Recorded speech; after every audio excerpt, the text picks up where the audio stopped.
कि देखो कितनी कठिन है। भगवान ने कहा ऐसा नहीं है, यहाँ मेरी जगह पर होना आसान नहीं है, बहुत कुछ मैनेज करना पड़ता है। उसने कहा कैसी बात करोगे आप, ऐसा है तो एक दिन आप मेरी जिंदगी जी के देखो और मैं आपकी जिंदगी जी के देखता हूँ। भगवान ने कहा नहीं भाई, मेरी जगह पे रहकर बहुत पेशेंस रखना पड़ता है, तुमसे नहीं होगा। उसने कहा जरूर होगा, आप मुझे मौका दो, आप जो कहोगे जैसा कहोगे करूंगा, लेकिन एक दिन के लिए मुझे भगवान बनने दो और आप एक साधारण इंसान बन के जी के देखो। भगवान मान गए, लेकिन भगवान ने कंडीशन रखी कि बहुत सारे लोग आएंगे, तुमसे कुछ भी कहेंगे, लेकिन तुम्हें रिएक्ट नहीं करना है। वो तुमसे चाहे प्रार्थना करें, चाहे तुम्हें अच्छा बोले बुरा बोले, तुम्हें सीधे खड़े रहना है, ना तुम्हें कुछ बोलना है, ना अपनी जगह से हिलना है, बिल्कुल मूर्ति की तरह ही खड़े रहना। उसने कहा ठीक है, इसमें कौन सी बड़ी बात है, मैं कर लूंगा।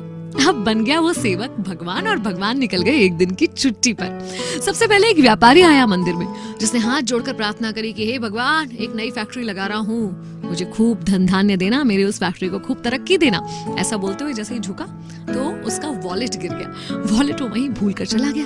अब मूर्ति बने सेवक को मन करा कि उसे रोक कर बता दूं कि तेरा वॉलेट गिर गया भाई, मगर नहीं बता पाया क्योंकि कंडीशन थी कि बोलना नहीं है, हिलना नहीं है। उसके बाद एक गरीब व्यक्ति आया, जेब से 1 रुपया दिखाकर बोला कि ये लास्ट 1 रुपया बचा है, क्या करूं, इससे माँ की दवाइयां खरीदूं या परिवार का पेट भरूं, समझ नहीं आ रहा भगवान, मैं कैसे जीवित रहूं और अपने परिवार को जीवित रखूं।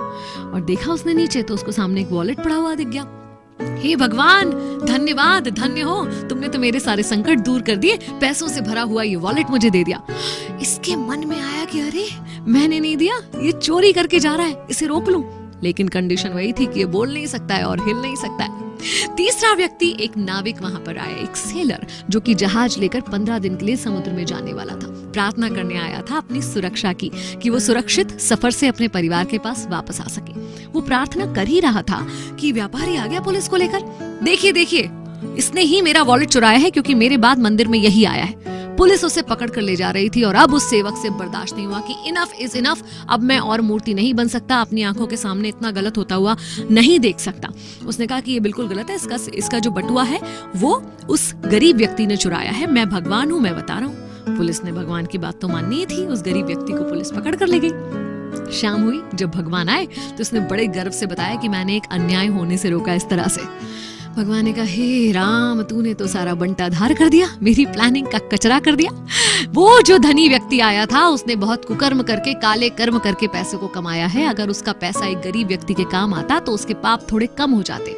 उस गरीब के परिवार में कुछ पैसा आने से उसका परिवार पल पाता। और ये जो नाविक जिसे तुमने समुद्र में भेज दिया ना, वहाँ बहुत बड़ा तूफान आने वाला है, इतना बड़ा तूफान जिससे जिंदा बचकर आ नहीं सकता। अगर वो जेल चला जाता 15 दिन के लिए तो उसकी जान बच जाती।